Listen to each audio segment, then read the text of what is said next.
Welcome to the shadow frequency, where the veil between this world and the next grows thin, and the things that whisper in the dark are given voice. From the cryptic candlelit studios, deep in the Indiana forests, your host, Matt Wilson, and his spectral producer, Juniper Ravenwood, unearth the forbidden, the forgotten, and the fearsome. So, still your heart, dim the light, and listen closely. For once you tune into the shadow frequency, you may never tune out.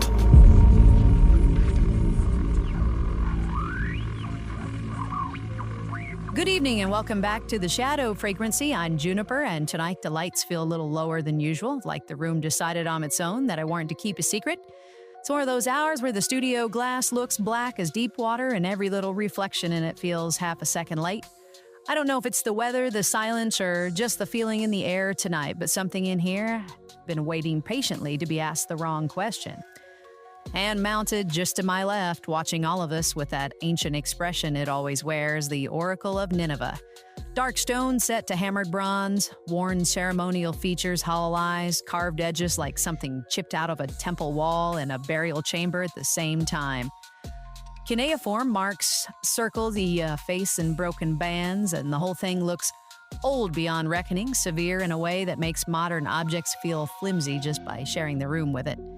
Chris, what kind of case are we asking for tonight? Let's go with alien strangeness.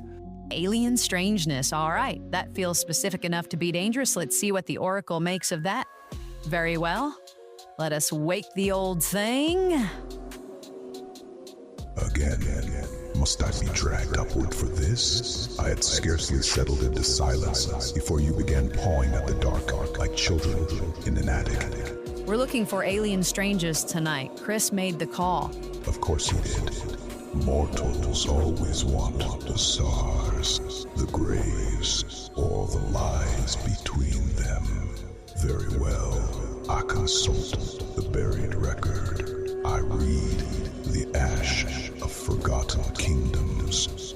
I sift the dead frequencies and pass between dust, signal, and sealed memory. Take your time. Do not instruct eternity on pacing, Juniper. I was trying to be polite. Politeness is often just impatience in a cleaner coat. Be still. We're being still. You are being noisy in a quieter way.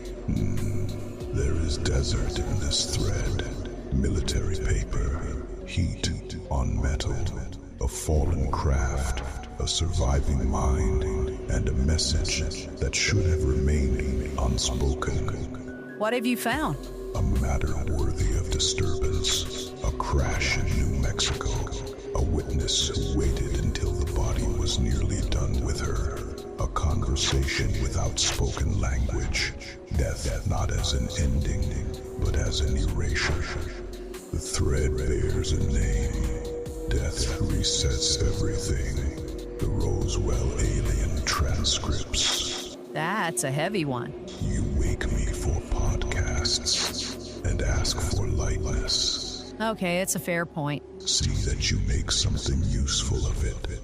I return now to the merciful company of the undisturbed. Go on then, back to sleep. Try not to wake me for nonsense. Well, no promises. Jeez, grouch. And the room is quiet again. So tonight's episode takes us into one of the strangest offshoots of Roswell lore, the claim that a surviving being from the 1947 crash communicated telepathically with an Army nurse, and that what came out of those alleged exchanges was not just a UFO story, but a cosmic prison theory about memory, reincarnation, and identity itself. The Roswell story is real history.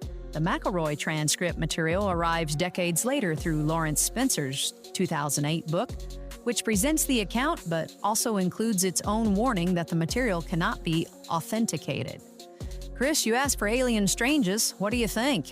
I think this is exactly the kind of case that gets under your skin, because it starts with Roswell, which already has all that weight to it, and then it veers into something much more unsettling. Not just little green men and wreckage, but the possibility that whatever survived had something awful to say about us. Yeah, that's the thing. It doesn't stop at the crash. It tries to explain the whole human condition, and that is where it gets properly uncomfortable. Matt, what do you think?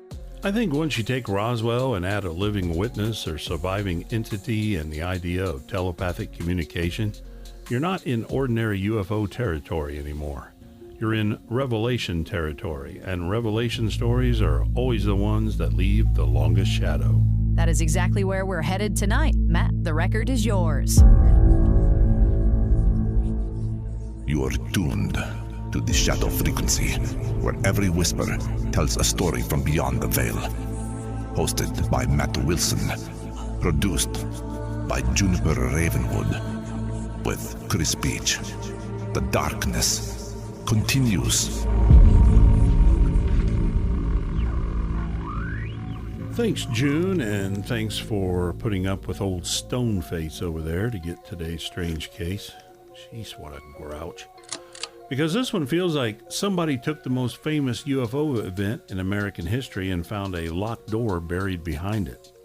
Roswell is already loaded with mythology, but the reason it became Roswell in the first place is because in July of 1947, the Army at Roswell really did put out that now legendary statement saying it had recovered a flying disc, and the papers really did run with it. I've got a yellowed clipping in the file here, the kind of thing you can almost smell before you unfold it, and across the top is that old headline, RAAF captures flying saucer on ranch in Roswell region. Now that's not folklore, that happened. And then, almost as fast, it was pulled back and flattened into a weather balloon explanation, which is part of what gave the whole event its voltage from the very beginning. It's not just that something strange was found, it is that story lurched instantly and publicly. And once that happened, people never stopped wondering what moved in the gap between the first version and the second. Now jump 60 years forward, because this is where tonight's file opens up into something colder.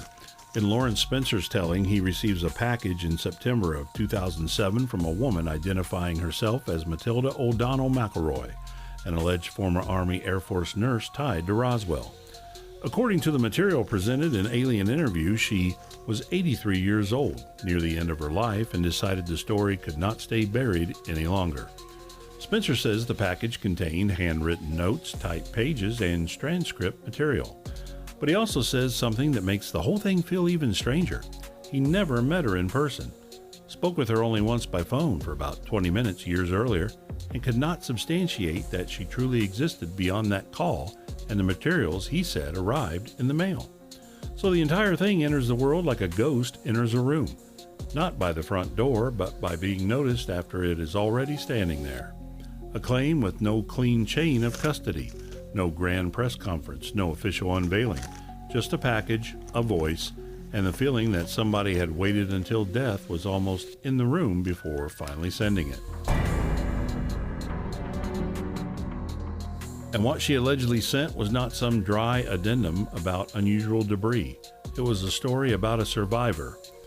In the pages Spencer published, Matilda says she was assigned as a kind of a constant companion to a recovered non-human being from the Roswell crash, a being she came to know as Errol. Not because she was the ranking officer in the room, not because she had some special clearance, but because, as the story tells it, the entity would communicate with her and practically no one else. Psychics were brought in, a clairvoyant was brought in, other officials tried, nothing. Then she says the military left her alone with the being, and that was when the connection opened. She describes herself as a telepathic receiver, not a perfect one, but the only person through whom the thing would speak. And if you let yourself sit with that for a second, it is wildly eerie. A room full of armed men, intelligence personnel, officials, all of them desperate for answers, and the only real line of communication is not through microphones or translation sheets, but through one woman sitting quietly in a room with something that should not exist. She says those exchanges went on for nearly 6 weeks, nearly 6 weeks of the impossible, sitting under fluorescent lights and answering to no one but the one mind it chose to trust. And here's where the file stops being just a Roswell annex and starts turning into something much darker, because the alleged transcripts do not focus mainly on technology. Arrow, as presented in the material, does not spend its time handing over propulsion secrets or star maps. Instead, it speaks in terms of consciousness, identity, and what it calls immortal spiritual beings. Human beings, according to the transcript, are not simply bodies at all. We are enduring intelligences wearing bodies temporarily, cut off from the memory of what we really are.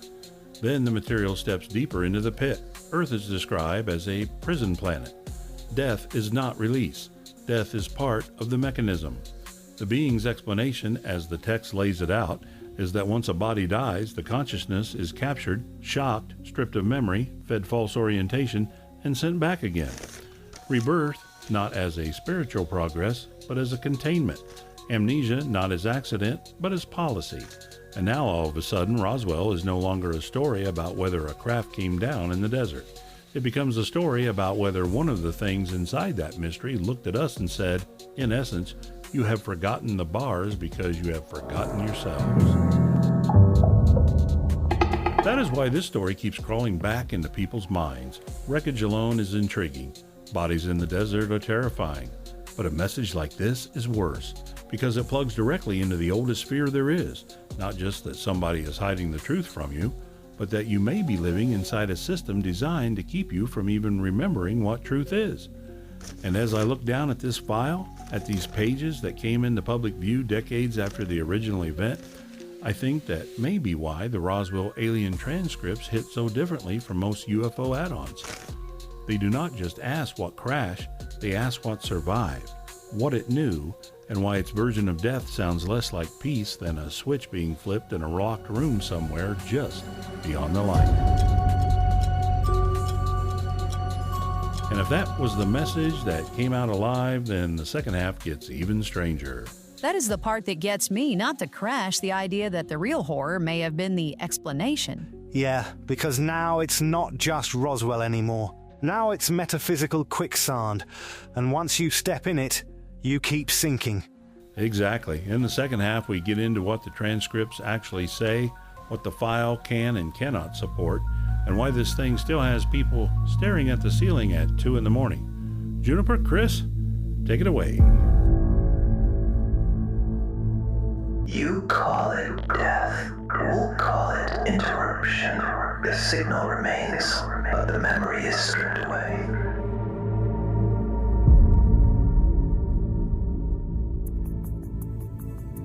All right, we've got a crash craft, a surviving intelligence, and a message that makes ordinary UFO lore feel almost comforting by comparison. Somewhere out there, I know listeners are already arguing with the dashboard, the kitchen radio, or the shadows in the room. Let's keep the signal moving, Chris. Thanks, June. And yeah, this one's got that particular Roswell chill to it, because once you move past the wreckage and into the idea of a surviving witness saying death itself might be part of the trap, it gets real unsettling real fast. So while you're listening, make sure you like and subscribe on whatever platform you use, because that really does help the algorithms find the show. Follow us on Facebook, TikTok, YouTube, Rumble, and all the major podcast directories. Head over to shadowfrequencypodcast.com for every episode, the companion blog, merch, show notes, and links to every platform. You can also buy us a coffee there to support the show, and reach out by email or voice message through the site, because yours might end up on a future episode. All right, June, back to you. All right, time to fire up the spectral cosmic message materializer, flipping the switches now. Let's rattle the brass coils, crack open the static chute, and see what little phantom scrap machine has popped into our hands tonight. Message retrieved from the void. Oh, there it is, fluttering out of the ether like a damp note from the far end of a haunted pier. Let's unfold it before it slips back into the dark. Tonight's note comes from Nadia in Yarmouth. She writes, I usually listen on Podchaser while I'm out walking my dogs in the evening, especially when the air starts getting cool and the houses along the road go quiet. There's this stretch near the edge of town where you can hear gulls one minute and nothing the next, and that's usually when your show gets extra creepy in the best way. I'm especially into hauntings, ancient mysteries, and UFO episodes, so this one should be right up your alley. Thanks for always making those twilight walks feel a little stranger. Keep the tide weird, Nadia. Nadia, that's the perfect listening setting for this show, honestly. Evening dog walks, quiet roads, a little coastal air, and just enough darkness to make every shape at the edge of the path look suspicious. We appreciate you listening on Podchaser, and we appreciate the note. And of course, if you want to reach us, the email as shadowpodcast@protonmail.com. Now let's turn it over to Chris for a little shadow news. Thanks, June. And Nadia, I love that image. Flo Beatley, evening dog, walks in Yarmouth. With this show in your ears feels exactly right for a case like tonight's. All right, here's what's moving through the static. NASA says Curiosity has found the most diverse collection of organic molecules ever detected on Mars, all inside a rock sample drilled in 2020 from an ancient lakebed region on Mount Sharp. Scientists identified 21 carbon-containing molecules, including 7 never before seen on the red planet. The big headline here is not proof of life, because these compounds can also form through non-biological processes, but it does show that ancient Martian rocks can preserve the building blocks of life for billions of years. June, I'll send it back to you. That is exactly the kind of story I love, not an answer, just a deeper and stranger question. Ancient chemistry sitting in Martian stone for billions of years is eerie enough on its own. All right, let's get back to Roswell, memory, and whatever may have spoken through that room in 1947. Matt, bring us on in. Your species fears the end because you do not remember the countless times you have already returned.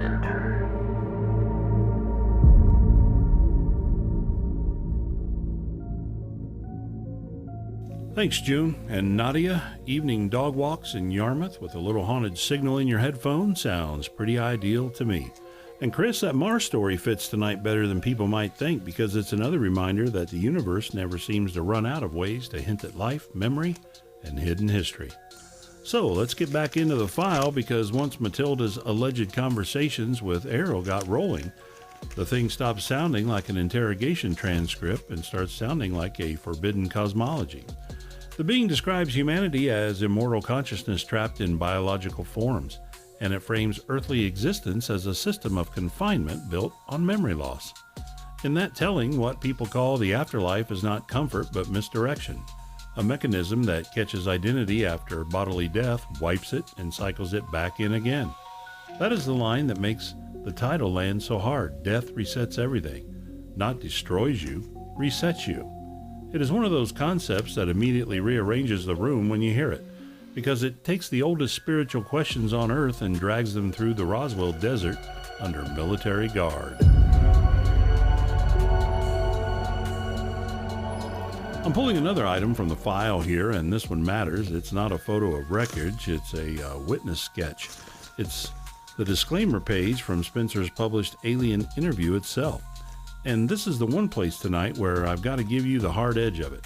The editor says in plain language that for all practical purposes, the content is a work of fiction, that he makes no claim to its factuality, and that he cannot prove the alleged author actually existed. He also says he cannot substantiate what he received beyond the envelope and papers, and that the material surfaced 60 years after the alleged event. That does not automatically erase the story's emotional force, but it absolutely changes how we have to hold it. Not because the ideas stop being eerie, but because the text itself warns you not to treat it as authenticated history. So, if we are being honest, and we should be, this is the point where the file stops behaving like evidence and starts behaving like a modern myth with one boot still stuck in Roswell soil.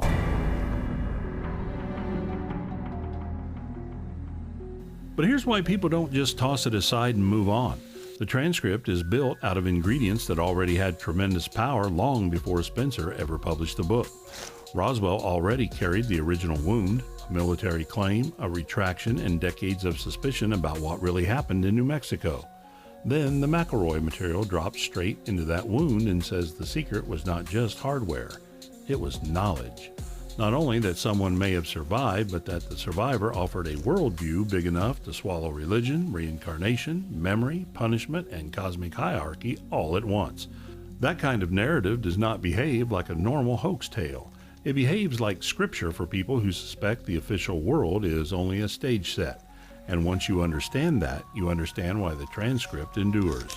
Because even when people doubt the paperwork, the fear underneath it feels unnervingly familiar.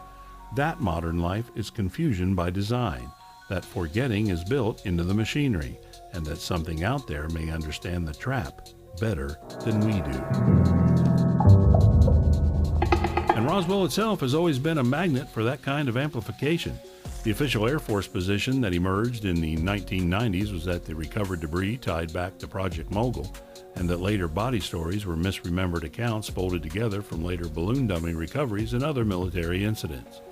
That explanation exists, it's documented, and it is part of the case whether anybody likes it or not. But what's wild is that even the existence of that formal explanation never sealed the grave on Roswell. If anything, it seems to have made the legend more durable.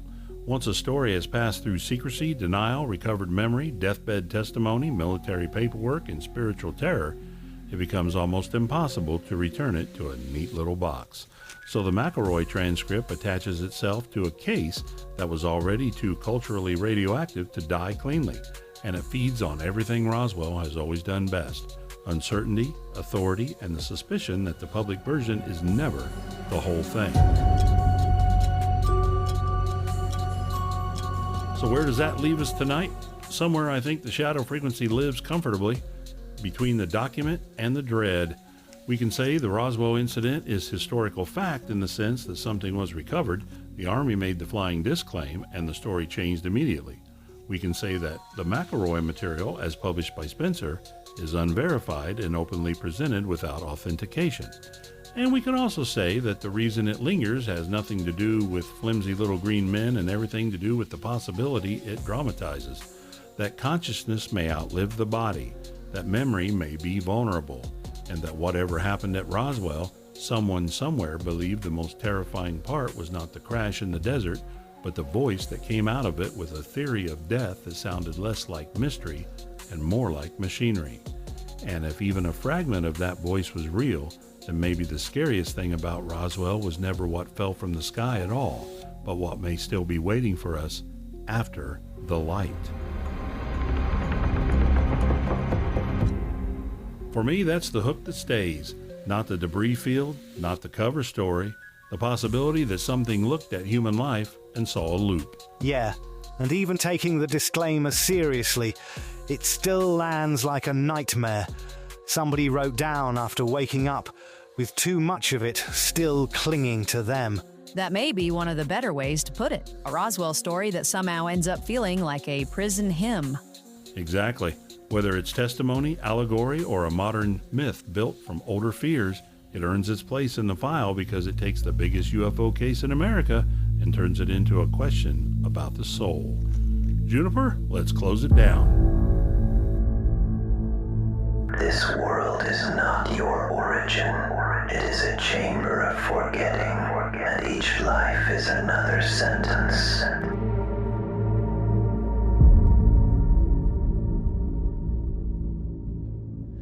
Tonight, we stepped into one of the strangest Roswell offshoots ever to come through the static, a story of a surviving entity, a telepathic nurse, and a message that reframed death itself as something colder and more mechanical than most of us want to imagine. Whether you hear it as a revelation, folklore, or a modern cosmic nightmare, it is definitely one that sticks. Thanks for joining us tonight on The Shadow Frequency. You can always reach us at shadowpodcast@protonmail.com. And you can find more at shadowfrequencypodcast.com, including episodes, show notes, the companion blog, merch, and more. You guys want to say goodnight? Absolutely. Thanks for spending part of your night with us. However strange the world feels when you step back out into it, keep your eyes open and your mind just a little wider than it was before. Thanks for listening, everybody. And maybe don't be too quick to trust every quiet light in the distance or every comforting idea about what comes next. From all of us here in the studio, good night. Keep your signal strong, keep your lantern mull, and if something in the silence seems to recognize you before you recognize it, don't answer too quickly. This episode was conjured with a solemn vow to explore the unexplained while remaining bound to the truths that have been unearthed.